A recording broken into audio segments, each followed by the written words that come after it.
everyone, it's Bertus here again from Montevue, and today I want to take you on a sunset cruise around the property with the quad bike. So this ATV is a big boy roamer. It's a 180cc engine, Chinese built quad bike. Real good value for money. Right, so let's get on it and show you a bit of the farm.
Right, thanks for joining me on the sunset cruise around the farm on a quad bike.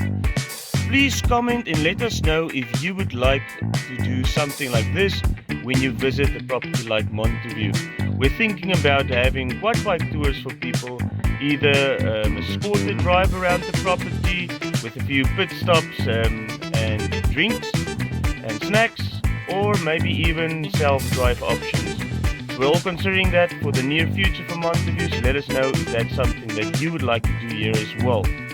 And remember, if you like these videos, please like and subscribe, hit that notification button, and we'll let you know as soon as we have the next video live for you. And please remember, there's lots to see and do at Montevue, so come and visit us soon.